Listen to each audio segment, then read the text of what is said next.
Thanks so much, folks. You may know that my professional training was as a scientist, and I worked in that capacity at several stops in my career. I managed an environmental testing laboratory in Minnesota. I did consulting work for water and wastewater utilities. I managed the laboratory at the Des Moines Water Works. I worked as an environmental scientist at the Iowa Soybean Association, and then finally as a research scientist at the hydraulics laboratory at the University of Iowa. One of the most famous scientists was Isaac Newton, and he invented calculus, which is pretty impressive. In 1687, he also proposed that gravity is a universal invisible force of attraction existing between all matter. As legend has it, Newton never thought about gravity until he was sitting under an apple tree, and the apple fell down and hit him in the head and created some awareness within his mind. Thus, I think it is with our body politic and water quality. Most have seen it as a second or third tier issue, if indeed an issue at all, until the rotten apple of Iowa's second highest and soon to be highest cancer rate fell upon their heads. Scientists have known about the associations between large-scale agriculture and negative human health consequences for decades, but leaders in industry and government have refused to take notice. If Iowa does indeed have a cancer crisis, shouldn't we as Democrats demand our leaders treat it as a crisis?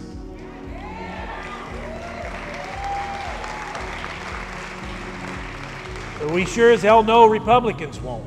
I retired 3 years ago, and I imagined whiling my days away in my fishing boat and in my garden and trying to write another book. And so I come to politics not with career aspirations, but out of a sense of duty, because I believe the degraded quality of life and human health consequences of large-scale agriculture is the issue of our time in Iowa.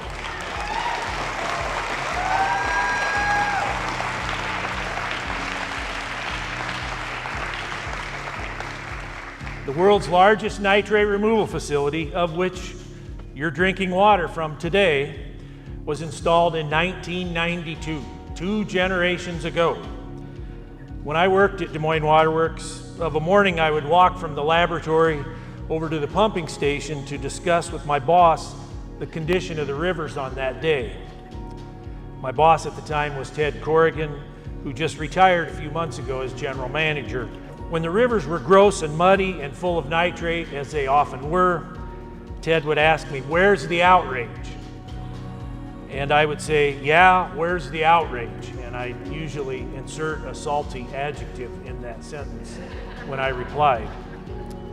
And folks, I'm here to tell you today that the outrage has arrived, okay? It has arrived.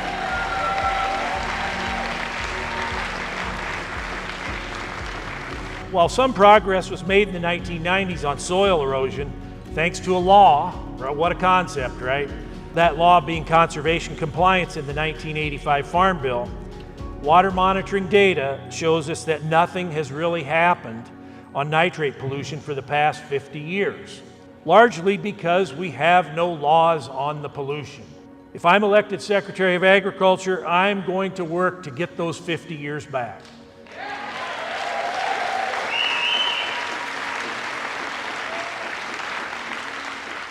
And I'm going to work to make those 50 years happen in 4 years. We lost control of our agriculture to corporate agribusiness and the federal government in the 1980s and 1990s. And since then, the mantra has been bushels or bust. Today, for farmers, city dwellers, and rural Iowa, that's become bushels and bust. Consolidation in the livestock industry has brought us 25 million hogs, along with the untreated waste equivalent to 168 million people. Farmers lose money, we get sick, Republicans blame it on geese, and corporate agribusiness skates off with money after fouling our air, water, and soil. You might wonder where our current Secretary of Agriculture, Mike Naig, stands on all this. The truth is, we don't have a Secretary of Agriculture. We have a Secretary of Agribusiness.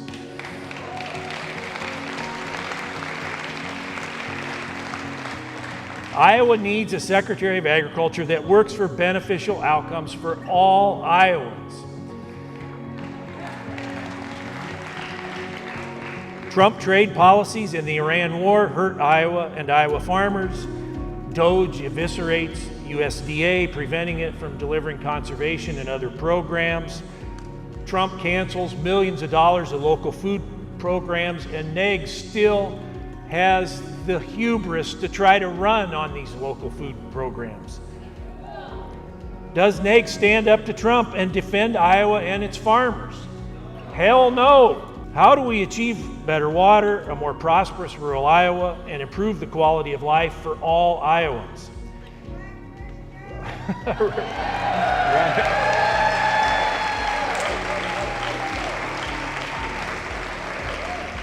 I'll try to remember that one. We cannot get the beneficial outcomes we want with only 2 species of plants on 70% of our land.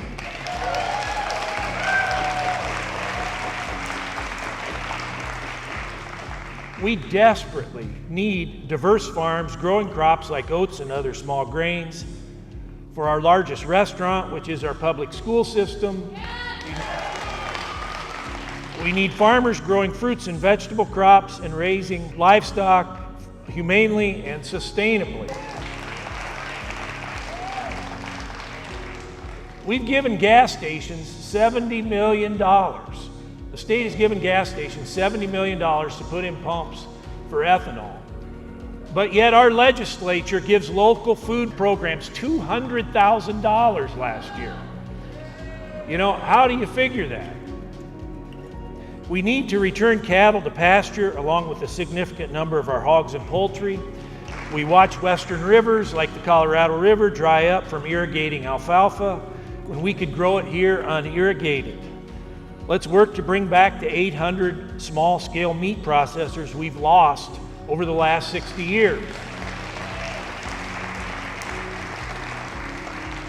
Those are jobs for rural Iowa, okay?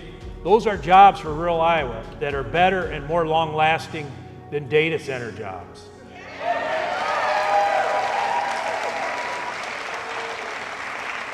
Let's bring back small-scale livestock production so we can enable farmers to be farmers again. We know Iowa farmers can do this profitably. I talk to some of them nearly every week.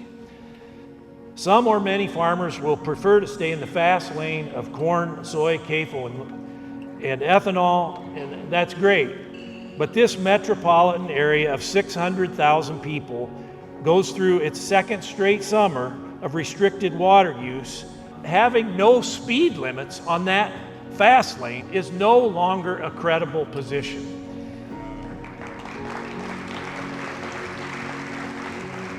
We cannot continue to give the industry license to do whatever they want with fertilizer and other inputs and then ask the taxpayer to mitigate the pollution.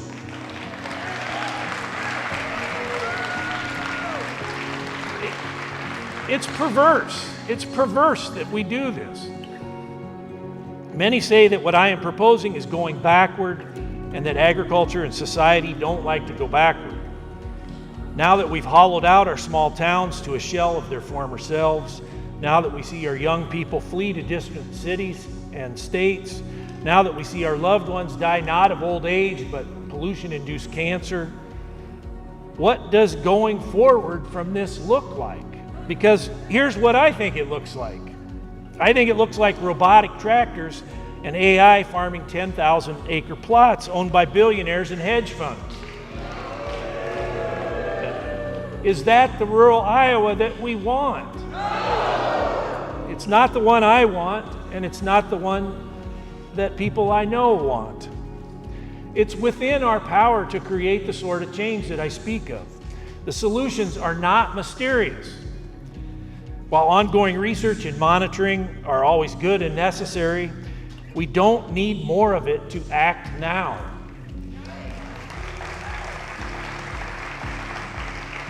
If we can create policies that reduce known risks now, then we should work now to create such policies. We don't lack for solutions. What we lack is the political courage to enable them.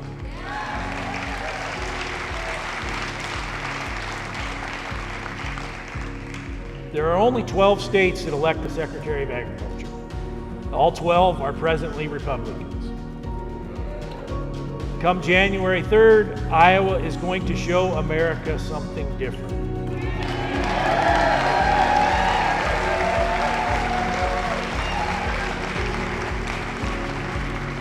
From the heart of American agriculture, we're going to change American agriculture from a system designed to enrich a few to one that's designed to benefit the many.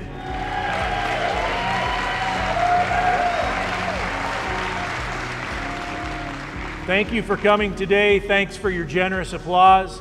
ChrisJonesForIowa.com. Please join our campaign.